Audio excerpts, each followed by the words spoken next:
Inamura can't even get a place on the bench. Celtic are chasing a goal at home to St Mirren. Maeda can't even get on the pitch. So that's 2 signings you can probably write off already. To me, the question would be, why would you extend Brendan Rodgers' contract at this very moment in time, when Celtic aren't playing well and haven't played well for ages and lost a cup final? If we suffer in this Champions League qualifier before players come in, people will be in the car park again.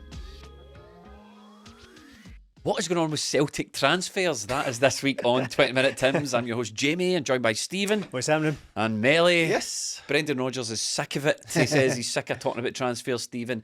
We're sick of it, but we're just going to do it anyway, because why the hell not? What else is there to talk about?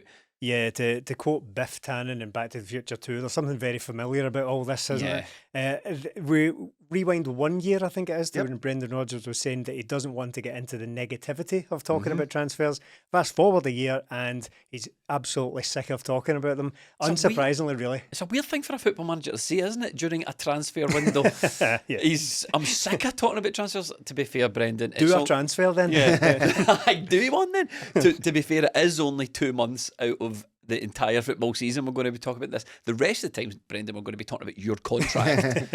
So you might as well enjoy the transfer chat while we're at it. I'm split right down the middle with these transfers, Martin Melly, because I've seen this movie many times before. I've seen a similar. It's not always the same movie. You can't predict how it's going to end. But what usually happens is Rangers sign lots and lots of players early in the window. They spend lots of money. They buy their players. Everyone gets annoyed when they see Rangers doing business. Celtic wait to the last couple of weeks. They buy lots and lots of players, and then we win the league. And it's been like that for basically a decade. That's not to say it's going to be like that every single time. But if you take Rangers out of the equation and you just look at Celtic, it is difficult not to, one, yourself get pissed off as a supporter about the way that this bizarre, frankly dysfunctional and bizarre transfer system works. Two, the fact that we seem to, and always have, made out like transfers are some mad Rubik's, like you need to go through a maze and then solve a riddle for a leprechaun, and then open a jar and balance something, and then, oh by God, you've got it's not that difficult. You phone a football club and go, see that guy, how much is he? £6 million. Okay, we've got £6 million, we'll buy him. That seems to. Will you accept 1.4? Will you accept? No. Will you accept 1.45? Listen, if you're going to do this, so Celtic have made this mad riddle out of transfers for years. But I don't understand it, because there's now, especially in the last couple of years, there's no benefit to it. There is zero benefit. No. Since Brendan Rodgers came in, transfer business, which he's not solely responsible for, has been shocking. It's been abysmal. Every tactic that Celtic have used in the past to conduct their transfer business has resulted in shit players arriving at the club. It's resulted in spending too much money on the players. So it's not like this gets you the best talent, let's wait. That's provably false. It's not this gets you bargains, let's wait. That's provably false. I'm saying on those specific examples, it just doesn't stand up to any scrutiny whatsoever, because what we know about the previous transfers made is that the general consensus is that, yes, these are good players, Arnott Engels, Adam Maeda, whatever you think of them, they're decent enough Celtic players, but they've been grossly overpaid for. So that's what waiting gets you. And also we're Celtic, we don't bother with any of the rubbish transfers. Provably not true.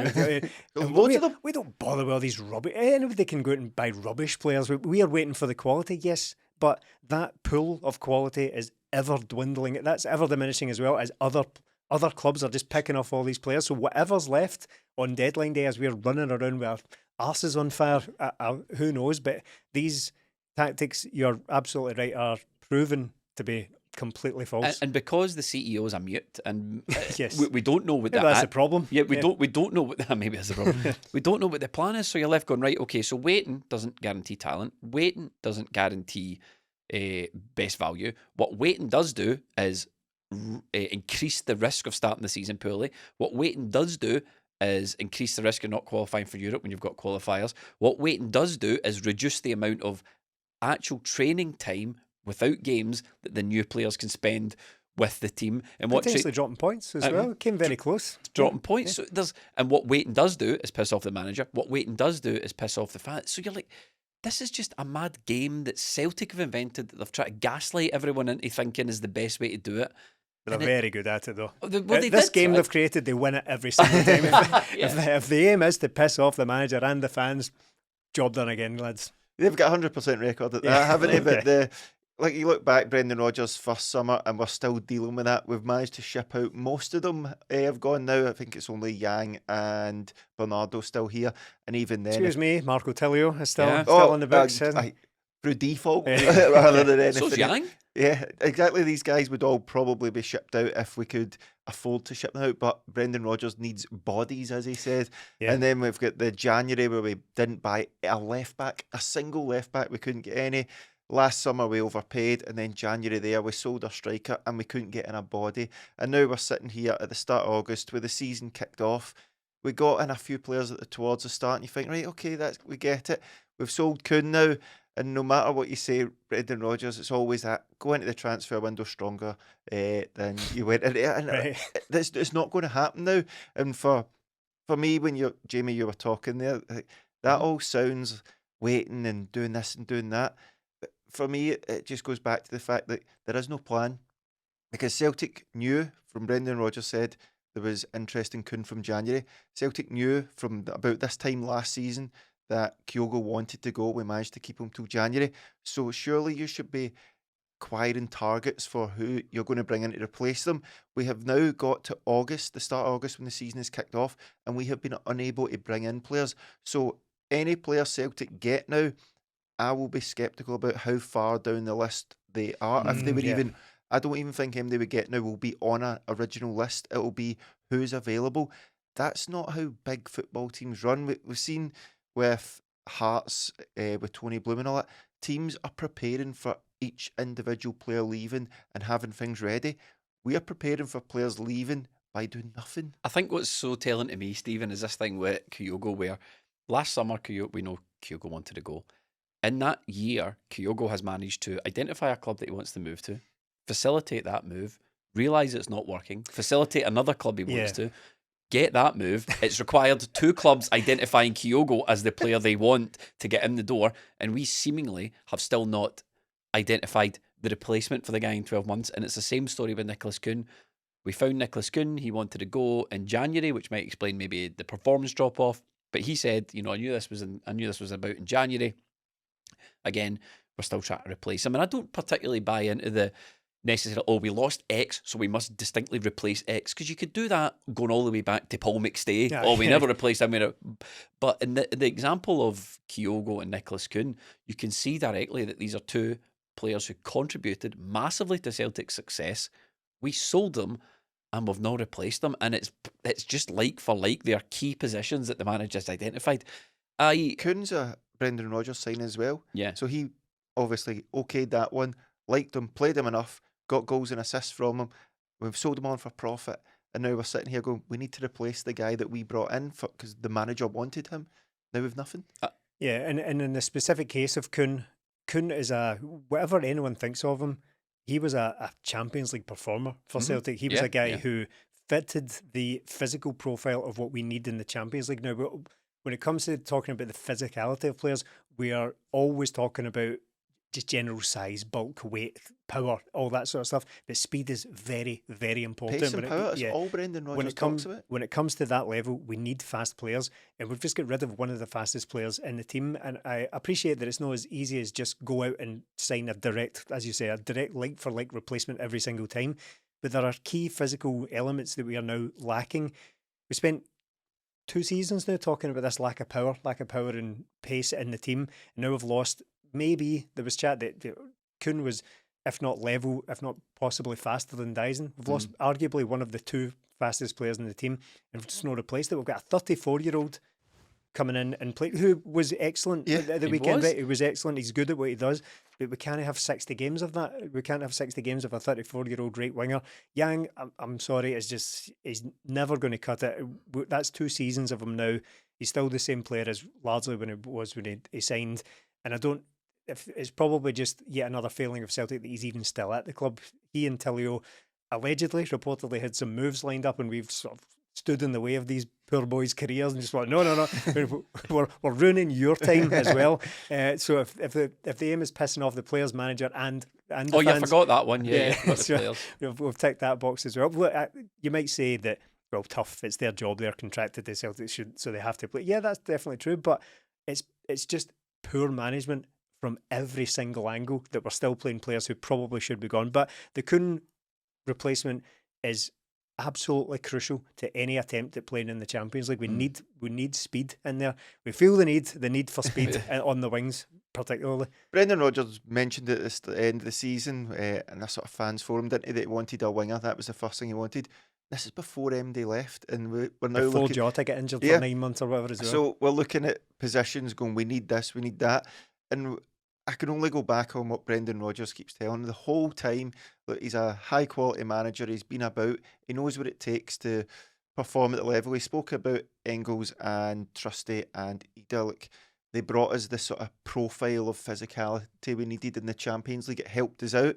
All he talks about is pace, power and quality. But one thing he spoke about towards the end of the season when Celtic weren't performing at their best, he said, about hunger. Now, does bringing in Nygren, does that get the hunger back for Celtic? We've not brought in any players that I'm looking at. Look, Kieran Tierney speaks for himself. I can't give credit for that signing, because it's not as if we went out and wooed the guy and said, come here, look at this project. It's a guy that wants to be here. Brilliant he's here. Absolutely love it. One of my favourite players. But I can put that to the side and I look at the rest of the signings and go, right, Nygren looked decent in pre-season, wasn't too impressed at the weekend, but is that the guy that's going to come in and really spur this team on, go, I want to win trophies, I've got the hunger here, pace, power, quality, hunger. We've not addressed any of that. And when I look at, when we've got the evidence from the weekend there, when we've got Yang starting, we've got Scales starting, and I look across the signings, Inamura can't even get a place on the bench. Celtic are chasing a goal at home to St Mirren. Maeda can't even get on the pitch. So that's two signings you can probably write off already. Callum Osmond as well. Forget about him. If you're watching this thinking, oh, thank God they're back. Well, we actually never went away anyway. We were on Patreon the whole summer long. Yeah. Patreon.com/20minutetims is where you can support this podcast and get extra podcasts, videos and writing. And we're running some great offers for a full season of Celtic content. The good thing about Patreon is it's tiered, so you can go on to patreon.com/20minutetims, pick a tier that suits you, a level of content that suits you, and a level of support that suits you, and you can get it there. If you're on Substack or Apple Podcasts, and that's where you consume your content, you'll find us on there as well. But check us out on patreon.com/20minutetims. Do us two favours before anything else happens. Give us a wee like and subscribe, because it genuinely helps. Subscribe to the channel, hit a like on the video. And the other favour is, when you get the word out there, we back up the flagship. Stringer. In the words of Stringer Bell, yes. We back up in terms of the flagship. So, did you think I did a good job there convincing the viewers to part with some money on Patreon? Well, we can wait. Well, I can we'll sit here until someone coughs up. The reason I bring that up is because Brendan Rodgers, weirdly, bizarrely, feels like it's part of his job to convince his employers to part with money. And I want Brendan to do, honestly, I want you to stop convincing them, and because I want to see what happens. Yeah. If it's his job, he goes, we really need these players. That suggests to me, Stephen, that there's an alternative point of view within Celtic that suggests that we don't need the players. Yeah, consider it the other way. Have you thought about signing no players and then they sort of meet somewhere in the middle? Brendan wants all the players, the club want none of the players, and they have to sort of duke it out. Honestly, what are we doing? Serious football club. What is the project here? I've spoken about this before in the podcast, but what is the Celtic project? And why is there a Brendan Rodgers idea that looks like progressing and ambition, and for whatever you think of Brendan Rodgers, and you can take him at his word or not, I do. He talks about progressing the football club, and the way he wants to progress the football club, I like the sound of it. When he talks about the sort of players he wants, he wants physicality, he wants pace, and he wants power, and he wants speed, and I like the sound of that. Let's hear the alternative, because we're seeing the alternative. We are, because I don't get it. I really don't get what the maintenance is the alternative, isn't it? That's been the word that's been used. Maintenance at best, if not outright regression. Well, he said he's not here to maintain, but when you're selling two of your best players in the past 6 months, like Celtic have done, you're not maintaining them. No, there was a time when this team had Kyogo, O'Reilly, Jota, Abada. Whatever you think of these players, Yakimakis, Juranovic. There was a time when we had all these exciting players all at once, and what's happened is, a phrase that Melly used, we've chipped away. We've just sold lots of players and went, 100 mil in the bank. How did you get that? just sold everybody. Class, absolute class. Bit of business. So it's even at this stage, honestly, and this is how beaten down I am. I would take maintenance. If someone offered me the team that Ange had, that level of quality, based on what I'm seeing, what we've got today, yeah, give me it. Because I think any idea now, and it is a bit of a sleight of hand, isn't it? What the board do is they sell all these players, and the quality drops, and then Brendan goes, "Yeah, I want to progress." So what they do is they sign a few players and bring the quality up to basically near where it was before. Right. But it never really goes beyond a certain level. There's no building on Ange. What you do is you just wipe the whole deck clear and start again, and it's a really bizarre way to run it. I think we can forget the age-old dream about how the player trading model that Celtic, or really any club, should adopt is that, right, if we buy players for 2.5 million, we'll be able to sell them for 18 million. And then when you sell them for 18 million, that means you can drop down, you can buy for 6 million. And then you can sell that 6 million for 40 million. And then you can... I think we can forget that incremental increase in the value, because it doesn't happen. And it doesn't seem as if there's any real attempt to make that happen. I think that it's fairly clear. You mean the sales, don't you? There's no because we are spending the 6 and the 8 and the 11 on some players. Sometimes, sometimes, but you would hope that the whole tide would eventually rise a bit. But we're trying to buy players for 1.5 million. 30 years after that was the going rate for players. We're ridiculously behind the times. And what I would say is that people might respond to that and say, what's the point of overpaying? I'm not saying overpay. I'm saying don't try and buy players that you think are worth 1.5 million, because it's no 1990. And don't buy players who are 1.5 million because it's no 1993.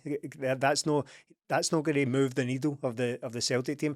I take it that there are examples that disprove that, but I don't want to hear about Matt O'Reilly and whatever, Jeremy Frimpong. Yes, you do get the odd bargain, but in general, turning up to a club, which again goes against the idea that we're waiting for quality because we're failing with risible bids that are going in as well. You can't really square that circle. We're waiting for quality, but also putting in silly bids. That whole Brown thing was such a bizarre situation. I mean, it's very rare that the stories come out about Celtic being laughed out of boardrooms for, if you're not aware, there was it was Go Ahead Eagles winger Brown, his name was, and the club valued him at 6, and Celtic's initial bid was 1.5, and then we upped it to 1.75, and they came back and says we want 6, and we offered 3, and they laughed us out. We laughed us out, and I'm kind of of the opinion, like, how does that scenario even come up? Round. Right, so that takes me back to my initial point that was going to make when it comes to the player trading model, and how we can forget about how the maybe idealised, maybe oversimplified version that I just laid out there, maybe we can forget about that ever working.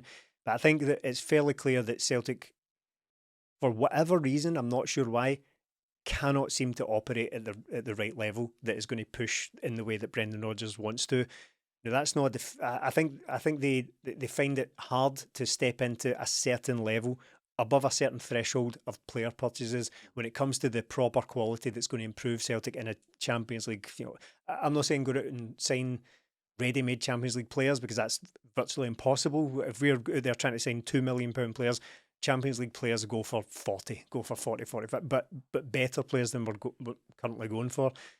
I think they find it difficult to step into that realm for whatever reason. Do you think it's a case of, just let me... This is, by the way, I want to be absolutely clear, this is not a defence of the board, it's the opposite. I want everyone involved in that emptied so that we can... I think that we've got no one capable of operating at that level, and I think it might be a combination of lack of experience or just outright incompetence. I can only guess. Do you think it's just a case of they're just like, we don't need to? Why do we... I mean, could they be looking and going, look, we don't need to spend big money on, but we get good enough players to do what we want to do. But for me, it always comes back to, well, where are they then? I think show us them.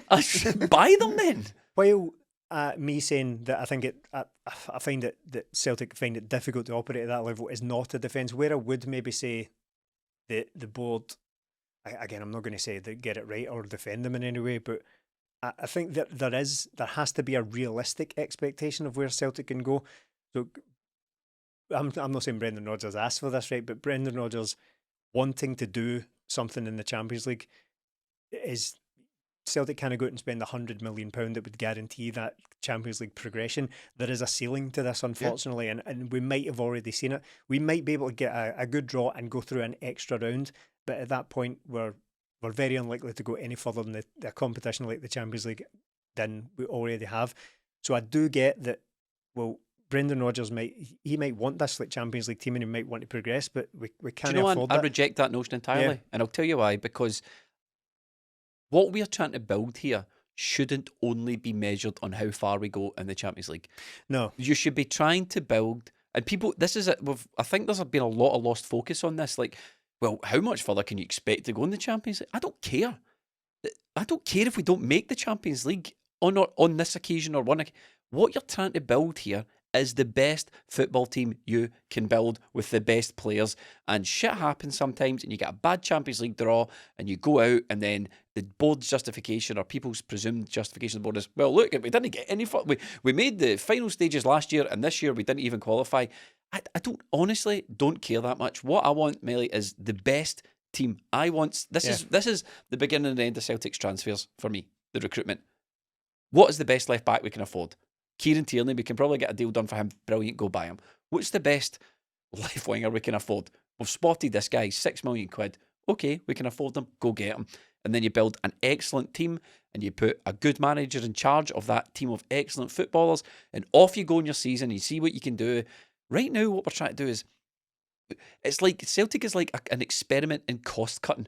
What is, you know how sometimes like a restaurant, if it's starting to fail, they'll start taking garnishes off the plate and they'll start, give them one less ice cube with a glass of Coke or whatever they do to cut corners. That's what I feel like I'm watching with Celtic. These Mars bars are getting smaller and smaller as well, guys. Freddos are getting more expensive. What's that called? It's not, I can't remember the name of it. It's like something inflate. But you're right. Yeah. What you are bang Never on. getting that Mars sponsorship. Have you seen, sorry. Have you seen the size of a Snickers ice cream recently? Yes, yeah. Ridiculous. Yeah. Absolutely ridiculous. It's like fun size. It's like snack size now. But that's what you're watching with Celtic. It's like size Celtic. A snack size tilt at the champions. Don't you dare call it fun size. It is not any fun. I want a king size. And what I'm getting here is a snack size. At least a multi-pack version, a multi-pack size. No, that's what we do. Not for resale. We buy loads of wee ones and think we're going to... That's what I'm watching. An exercise in cost cutting. I'm watching the size of my Snickers ice cream shrink and been sold for the same price, and I'm tired of it. And the justification is, well, how much further can we really expect Celtic to go? Don't care. Give me the best possible team you can. Here's an idea. Start beating Rangers again. Why don't we make that the benchmark? And also, there is a very, very long way from the scenario I laid out where the board are finally had enough. There's a long, long way between there and now, where we've not got a backup left back. We don't have any wingers. There's miles between those two positions. See, when we were watching Ange or Brendan first time around, or Neil Lennon, some of the best teams we've ever watched.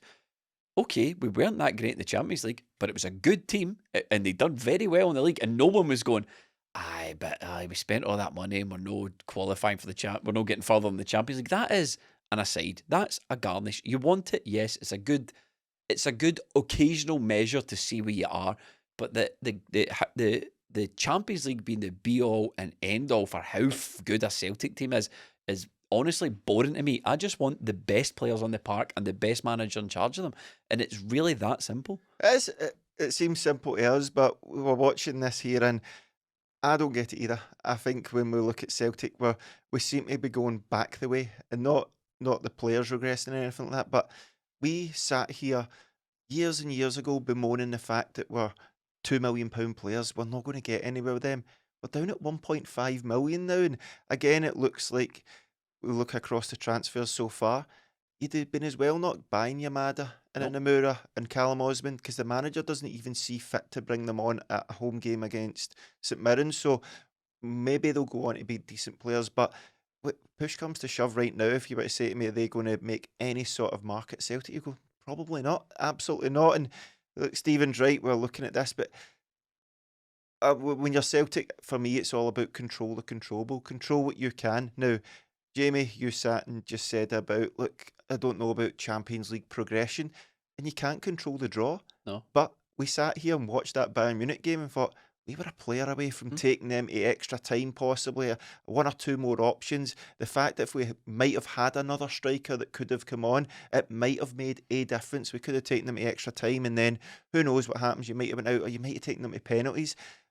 if it had went a wee bit different, Celtic could have got a better draw than that. They wouldn't have got Bayern Munich or Real Madrid. So there's ways of going around it. But even if you don't want to measure it in Champions League progress, I agree with you there. But Celtic could go into these 8 Champions League games if they get it. See if the players go out and play well and put on a show.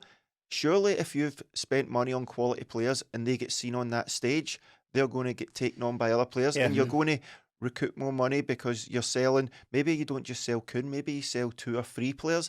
Right now, we simply can't sell any more players because we don't have the bodies in there. And what I mean about control the controllable as well is we're Celtic, we're always going to get picked off. That's just the way it is. Surely if we're signing players and we think, look, that's far too much money, or we shouldn't be spending above this, you have to do the due diligence. And I don't think we're doing that. I think it's going to be a case of, oh, this player's available. There's no way Celtic are going to be able to watch this guy in person, watch all these games, get the analysts on him and go, look, this is the perfect player for Celtic. Whereas every other club that's doing these big things are analysing players within an inch of their life to see what they're getting. So any excuses or any wronggoing, they know we'll be all right with this player. We can fall back and he's going to be brilliant. There's 1 or 2 things maybe. I'm currently reading How to Win the Premier League by Ian Graham. Brendan Rodgers does not come up good in that. But no. Why not? It's all about the transfer committee and how they come together. So there's analysts, there's scouts, there is the director of football, and there's the manager. I think there's 4 or 5 that are in this transfer committee. So that's at Liverpool? Yes, this was at Liverpool. So the guy, Ian Graham, was at Tottenham. Then he went to Liverpool, and he was there when it was between Brendan Rodgers and Roberto Martinez for the manager. Brendan Rodgers got the gig, and they started trying to tell him about players to bring in. They bring a player, Daniel Sturridge. Brendan Rodgers doesn't want him. He wants Christian Benteke, and they're trying to push Daniel Sturridge. Don't get him. They get somebody else. They get Ricky Lambert in as a stopgap in between that because he's a target man, but they're saying to him, a target man won't work in your system, and they've got all this data. Didn't work out. They bring in Daniel Sturridge in the January, and he bangs in the goals. Brendan Rodgers still wants Christian Benteke. It doesn't work out. Now, it's not to have a go at Brendan Rodgers, but every signing they make is analysed to an inch of its life. And even if the player didn't work out at Liverpool all the time, they had a couple of players. Oh, who was the Spanish boy they signed? It was going to be a good player, didn't work out, but he's went on to have a great career elsewhere. All this is, they're taking away the excuses, they're taking away any wrongdoing that could possibly go wrong. Celtic are just out there ad-libbing signings. Do you think that's part of the problem? Do you think there is just a situation at Celtic, Stephen, where we can't find good players? We don't particularly trust the manager for whatever reason. Whoever's involved in the recruitment at Celtic, I don't know. Let me take that back. Right, I know for a fact that there's players at Celtic, there's scouts at Celtic, people involved in Celtic's recruitment, people who are very vocal on social media previously in the past about the quality of players they're able to find. So we know Celtic get linked with a lot of good players. So we know out there players are we can find them. We find these good players. So they either don't make it onto the manager's desk, or we don't want to spend the money. And then maybe things get a bit frantic, a bit testy. Brendan's obviously got his input. I want this guy, But there's maybe an understanding within the club that Brendan isn't the best at transfers. Yeah. So maybe that's just where the blockage is. Maybe the blockage is the people involved in the recruitment don't want to spend the money. Then Brendan gets pissed off and starts suggesting his own players, but they know, God, that's the last chance because that's the last resort because he's not very good at picking players, and it's just a dysfunctional transfer system. In this day and age, do we really think Brendan Rodgers has come from Leicester? I don't think a lot of transfer targets from Leicester will transfer over to Celtic. That you're basically wiping the slate clean. So he's been working in the Premier League for X amount of years before he comes back to Celtic. Pretty much everybody he's scouted is, well, I just need to write that off. I don't think Brendan Rodgers is sitting about going, see that player, I want him, then the scouts are going away and looking at it. Yeah, but he'll maybe have agents or scouts or people bringing him suggestions and he's looking at them. Maybe people within Celtic are going, manager really likes him, and people are going, oh, we kind of know what he's like. Well, it just seems to be like no one who matters on this side of things can work together. No. For whatever reason, there's such disconnect there. Whatever, I could only... It's not just with Brendan Rodgers, but it's previous managers as well. Yeah, exactly. So I could only... I have no insight in this at all, but it just seems to be that whoever... And it feeds into the conversation about these... The football doctor that we've got just now. We've had previous transfer and recruitment gurus in the door as well, and none of them have worked. And it just seems... we are constipated. We can't get shit done. Yeah. The football doctor needs to give us a football laxative. Shutting out good players. Yeah. Well, if only. But or rather, be the other way, wouldn't it? We want to ram players into the club. Yes. So let's we're shipping out a lot of players. Yeah, let's abandon this metaphor immediately. Should never have brought it up. Yeah. So there's huge disconnects here, and I don't know who is most to blame, because it might be that players are being identified, but for whatever sort of particular idiosyncratic Brendan Rodgers reason, he just doesn't want them, because we've already heard about how he just didn't like certain players that Liverpool were offering him. So there might just be that breakdown. Who a lot of people will prefer to be hugely traditional about that and just think, well, whatever the manager gets, whatever he wants, he gets. That's the most important thing. But he doesn't have a good track record of that at all in identifying his own players. I thought that was just there has to be these different departments, but for whatever reason they cannot agree on what. I thought there was a bit of that for Brendan recently when he was talking about, I brought in Trusty and he really helped us in the Champions League and Ida and Engels and his running power, and I thought, right, okay, and I did catch that comment, and I thought I think that's Brendan defending himself here a bit against the accusations that were thrown his way, and it's fine, okay. But then when you don't start Engels in the first game of the season and go, I really need players that can turn on the ball in midfield, I thought to myself, as soon as he said that about Engels, I thought, right, is he just sending him a message there? Is he firing a shot across Engels' brow saying this is where you need to improve? Or is he genuinely saying, look, I'm this now, I need players that can turn in midfield? I'm like, is Engels not your guy now? Can he not turn on a ball in midfield? So that could, sorry to jump in there, but that could be coming back to what I said earlier. By the time Celtic sell Matt O'Reilly, which everybody knew was happening the whole summer, they get to the end point towards the end of the window, and one of the midfielders that's left that is available is Arne Engels. Was he the one that we wanted from the very start, or is he just the one, right, he's the best quality we can get right now, bring him in, I'll work with him, and then a year later he's like, well, wasn't really what I wanted to start with, I've tried to work with him and it's not worked out. It's very weird, especially when you factor in this thing about sort of it's such a tedious conversation about board signings, club signings and investments for the club. Well, see on that, sorry to jump in there, there was something I meant to mention about, the thing Brendan Rodgers said about arithmetic when it comes to the squad management. He said that there's players going out, so the players have to come in. It's basically just a case of counting, is how he described it at his last press conference. That's quite telling, because it's straight to the point and it lets everyone know how simple a process this should be. But it's not actually accurate, because players are coming in. I think it's quite telling. They don't count, literally. my exact point. So I think it's very telling that players are coming into the club. So, for example, Kuhn leaves, Negrin comes in. I'm not saying they're the exact same position. I'm talking about the arithmetic of it. That's one in, one out. Greg Taylor leaves. Yep. Inamura and Kieran Tierney come in. So we've got a surplus there now. A Schlupp left. Yeah, a Schlupp left as well. So that's again breaking even. We've got 2 left backs in since then. So Maeda comes in. We do have players getting in, but I think it's very telling that Brendan Rodgers, in counting, in asking us to count these players, doesn't want to count them. You're going to do a job. You're going to do a job. You're going to do a job. That's how it's David Brent from The Office. That's how he's counting. That's how he's counting his footballers. I mean, I think part of the fact that Rangers are getting players in as well. But I used to get exercised about this. I'm not getting exercised about it anymore, because everybody they come in, everybody that Rangers bring in tends to be rubbish. Yeah, they don't tend to play it like that. That might not always be the case. I think the Go Ahead Eagles thing's quite funny. They signed Ant-Man, and they signed Mickey from Mickey Moore, who unfortunately apparently followed Tommy Robinson on X. So they've signed Ant-Man and the Wasp. Good one, wasn't it? Held it up to that. It was good. But the Ant-Man thing, they got him for $3 million, and everyone's like, I've seen a lot of discourse online, which is, terrible.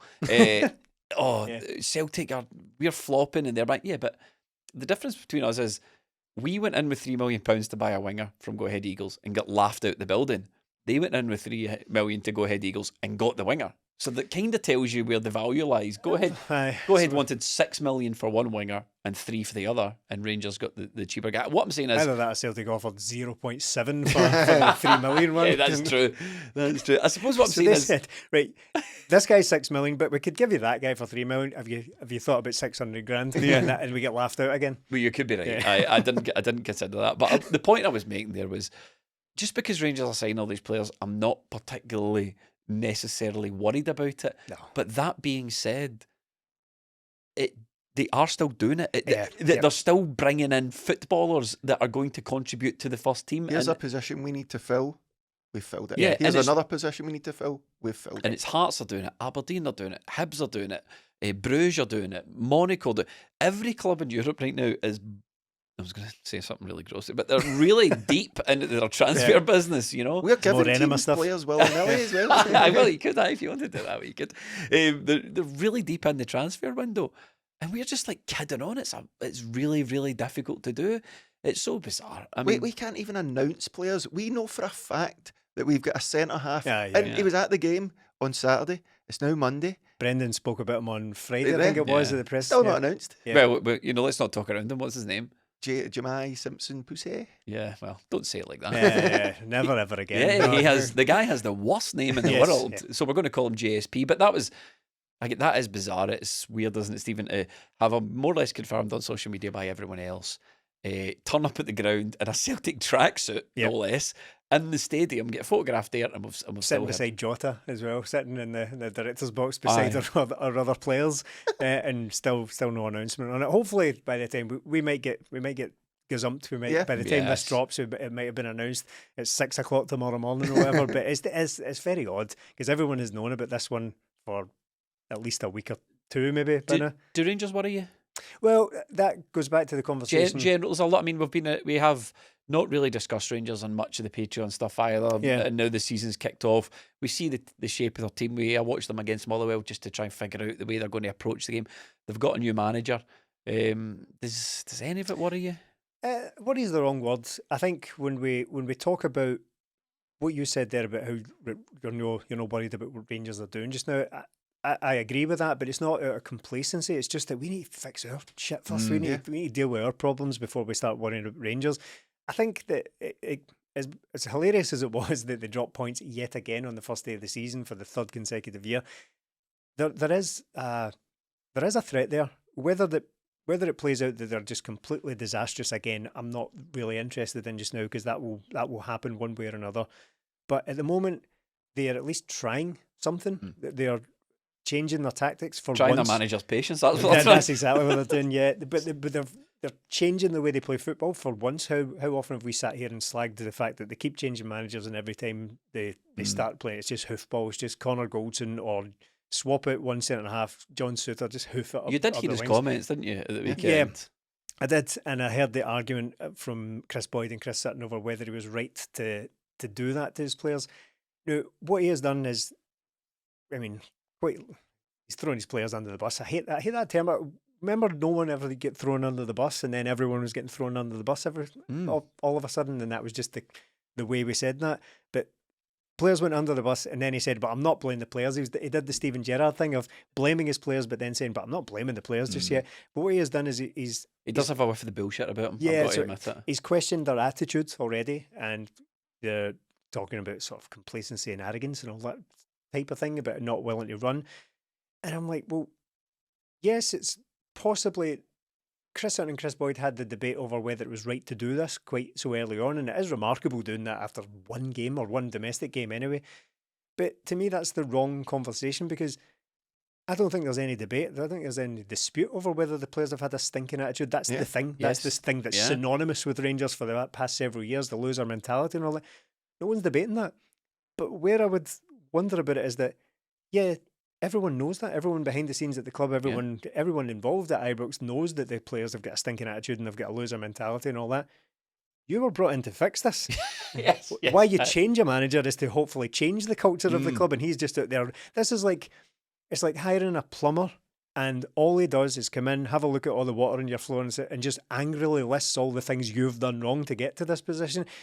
Pipes are clogged, this is falling out. no, I don't need that, mate. I need you to fix it. Do Ideally, your job. Yeah, so it's a strange thing for a manager whose sole purpose at this moment in time is to turn around the sinking ship of the players' attitude and mentality. To say, well, these players have all got a stinking attitude. Well, I mean, we've got an our odd own move. We've got our own managerial conversation to have. We'll have that in a second, Melly. But before we do, Rangers worried about what you're seeing over Ibrox way? Well, because the 3 games they've had 50 odd shots, it's at them. It's not looking great. But again, Russell Martin was the kind of one I didn't want them to get, because I do think he has a philosophy and he will try and build a culture. Now, whether I agree with him coming out and absolutely flaming his players already, yeah. but the guys he's targeting there are the kind of the ones that are meant to be seen as the best players. I think he maybe Raskin, Diamonde, maybe Tavernier, those sort of guys. They're the only like mainstays left in that team. And if he's going to build a culture, they're the guys that are probably on big money, think they've got their place there. If he's coming in saying, look, that's not enough, then he's bringing in a load of players around that. Then, not hopefully, he would hope the culture would change then, and they see that's not up to it. So if he does manage to build this culture, and if they get rid of those players and bring other players in, when I look at Celtic, like, I wouldn't fancy going away to Motherwell next week. I'm not really looking forward to going to Pittodrie because of the problems we've got. Do I see Yang and Maeda and Forrest being enough for them to destroy Aberdeen? And then we've got to go to the Champions League, and we've got Ibrox before the end of the window. So it's... We'll be taking, see if we drop more points. If we drop points in the end of the games you've mentioned, if we suffer in this Champions League qualifier, 4 players come in, people will be in the car park again. I think it's inevitable right now, because there's no way, as Stephen said, we don't have the bodies to get through this amount of games right now. We might postpone the Livingston game because it's in between the 2 Champions League games, but then do you want to sacrifice a game? Surely Celtic should be in a position where we go, do you know what, it probably does make sense to postpone that, give us the best chance, but also chance to get some fringe players in, play the team that's just come up, and hopefully not have a game to catch up on. I don't think we'll be able to do that. I think we'll need to postpone it so we've got players fresh for the game. I mean, look at the game at the weekend. Kieran Tierney, the most obvious thing in the world, had to go off. It was only cramp, mind you, but we don't have a left back on the bench to bring on for him, so we've had to shuffle players about, and it just means, like, Rangers might get their shit in order. They might, hopefully not, but what if they do? We're no longer 17 points ahead of them. That season's done, and we've sold one of our best players. Is Maeda going to hit the heights that he did last season? Probably unlikely. Is Cal McGregor going to get double figures? Is Kasper Schmeichel going to go through a full season? Celtic haven't addressed anything yet. So obviously the big talking points over the last couple of weeks, Stephen, have been manager, worth touching on. Sorry, the transfers, worth touching on Rangers as well. And I think we also need to discuss. I mean, there's if you were looking for match stuff, you know, the ins and outs, the to's and fro's, and performances and players and all that of the game, we discussed that on the At the Match podcast, which is available on Patreon, as we mentioned. So, and there's a lot to cover this week in the meantime. And I think we can't not discuss the manager. As much as Brendan doesn't want to, he says it's not going to disrupt the players, it's not going to disrupt their preparation, it's not going to disrupt his preparation. Can't not discuss Brendan's looming contract situation. So I just want to go around the house here. Melly, do you want him to sign a new deal, yes or no? No. Stephen, do you want Brendan to sign a new deal, yes or no, and why? Come back to you, Melly. No, at this point in time, because I'd rather see how this season plays out. I don't personally see the sense. I know football kind of just works a little bit like this, and it will become a hysteria, largely led by the media. The media are in a froth about this. Oh, you can't let a manager go. But to me, the question would be, why would you extend Brendan Rodgers' contract at this very moment in time, when Celtic aren't playing well and haven't played well for ages and lost a cup final? I'm not saying those are insurmountable hurdles to sign a new contract. I'm just saying, why now? Why when Celtic are playing quite poorly at the moment and the transfers are broken, why would you extend a contract based on mediocre performance over the last period of time? Because the argument to that seems to be, oh, he's the best manager. Well, let that show this season while he's still under contract, and we'll think about it then when things pick up. Because I don't really think he's won trebles and all that in the past should really come into the thinking of it. Okay. My question would be, why right now do we need to sign the contract of a manager who hasn't shown anything for quite some time? I'm not writing off. Last season was a a good season, won a double and did well in the Champions League.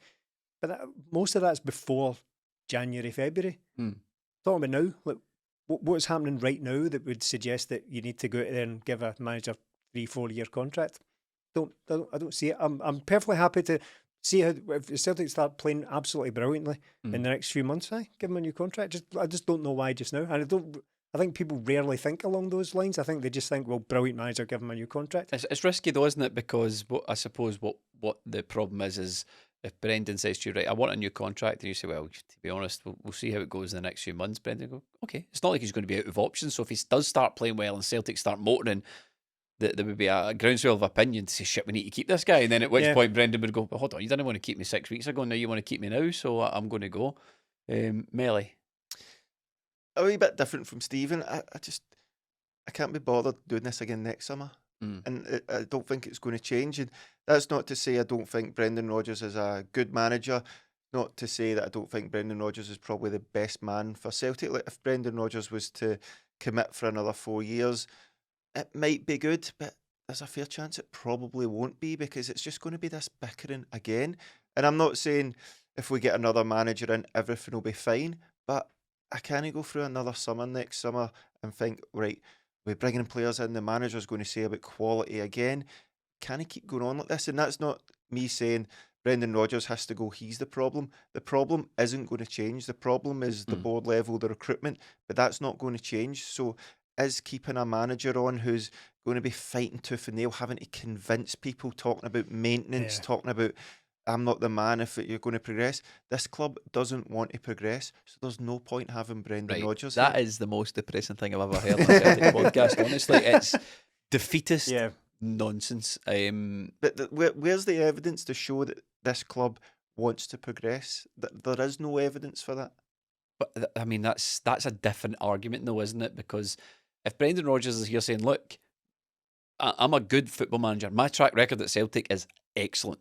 I've been a solid Premier League manager since I left Celtic. I've come back to be a good football manager here. But to do that, I need the tools to do the job, and I'm not going to get, and I'm struggling to get the tools to do this job. If our argument is, well, you're never going to get the tools, so we might as well get someone in. Who do you get in? You might as well get in Stephen Robinson. If that's the attitude, if you're putting your hands up saying we're never going to progress, I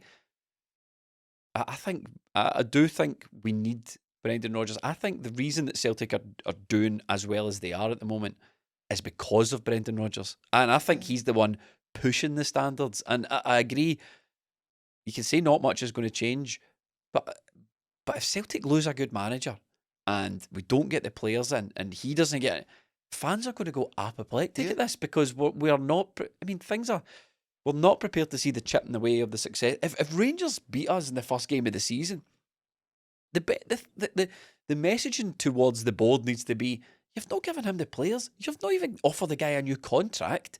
We're getting beat by Rangers here. We need some sort of progress. If there are people with vision at Celtic, and I'm not sure where these people are, and I've said this before in the podcast, if Brendan Rodgers puts down an idea and goes, this is my vision for Celtic, and the board put up their idea, I'm going with Brendan every single time. Yeah, me too, but that's not how it's going to play out, is it? Because the board are going to be there. And like I say, it's just tiring. The board will see if we lose the league. See if we have an unsuccessful transfer window. This window. See if we have another mess.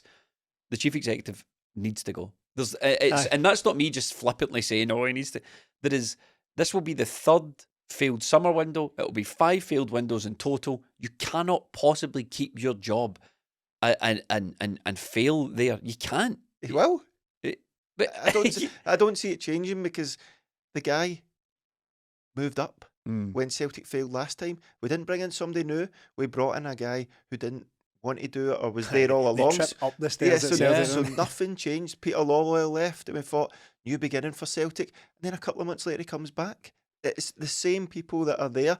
Look, with Brendan Rodgers, I think that's our job as fans to, you're not utterly beholden to this. Fans can demand change. If Celtic fail in the transfer window and you see that your team is getting diminished and the manager's not being supplied with footballers, I just don't think the solution to that is we'll just get rid of the manager then and find a lesser manager who fits in with the small scope of what we're trying to achieve here. Yeah, look, I agree with you, but you might as well go get Ronnie Dial or something again. and that's where we've No maybe come offence. to. But with Brendan Rodgers as well, yes, he's a good manager, his vision and all that, but like, his vision hasn't really panned out either.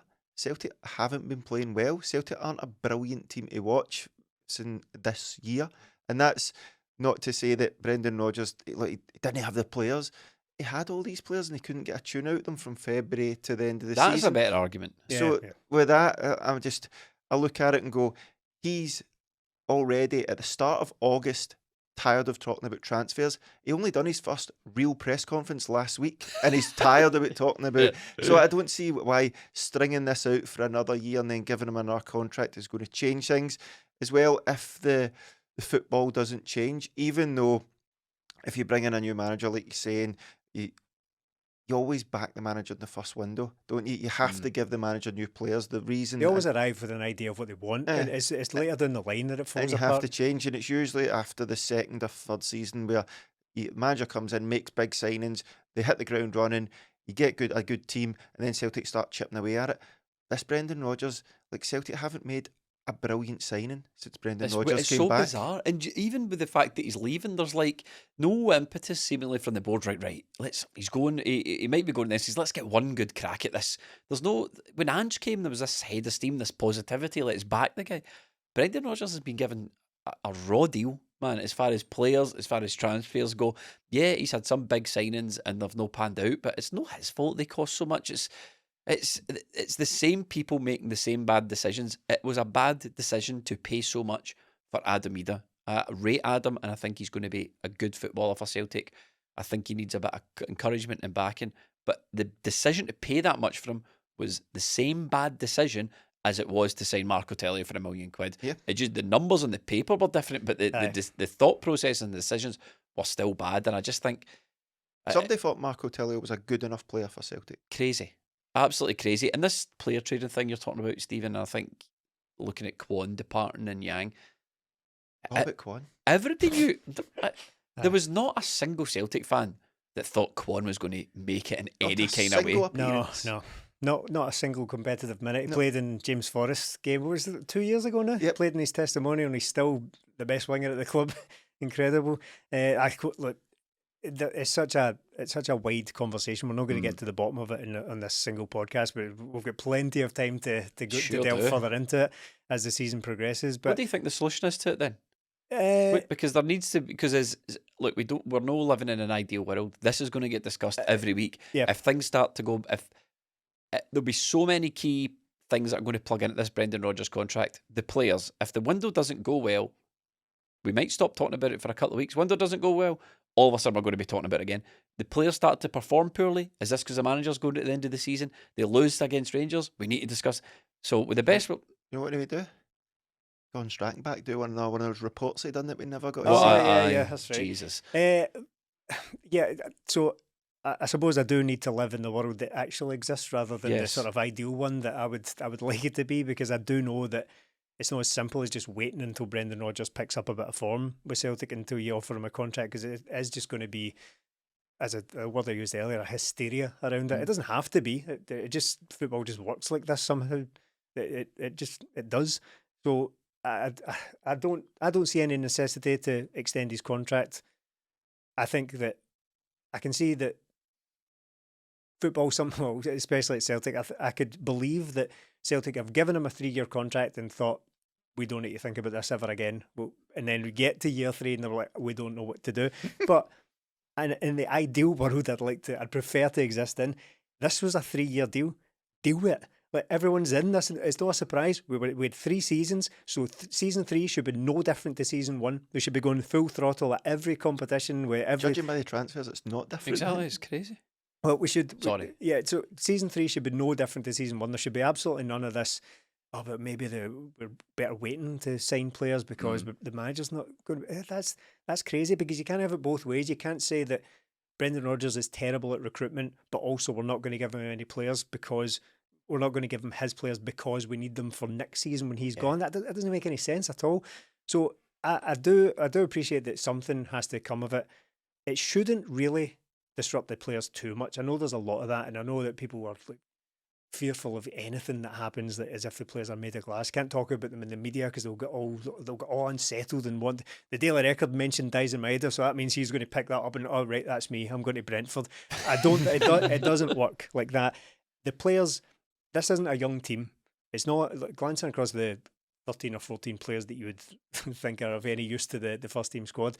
It's not a young team. They've been round the block a few times. They'll all have experienced managers coming and going, being sacked, It shouldn't be a big deal that it's all the manager's last season. But you're right, it doesn't matter because the minute anything goes wrong, that is going to be blamed.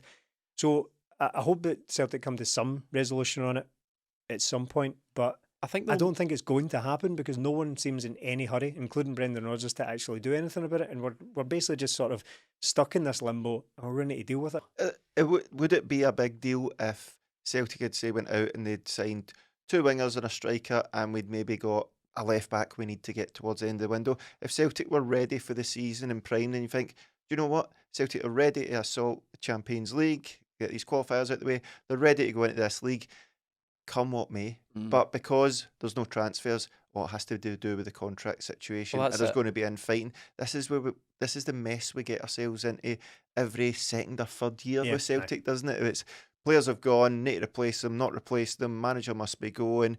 Board aren't backing him. He needs to convince the board. What other club does this happen at, apart from Tottenham, maybe? Yeah. Listen, and on that bombshell we were up. Look, you don't want to start the first proper flagship of the season having a moan about things, and we could come on... Tradition now, but... it's tradition. We could come on here and pretend everything's fine and tell you it's class and all that, but it's not. And Celtic are really letting us down just now, and I think, just to end it, the only solution is they just need to say, look, Brendan needs to say, the season started now, we'll look at the contract in January. That was something like that, just to shut everyone up. I don't know how well that'll work. Listen, like and subscribe, support us on Patreon. Thank you so much for watching our 11th year of doing this. Wow, I know, unbelievable. Here we go, big season ahead. Thank you for watching.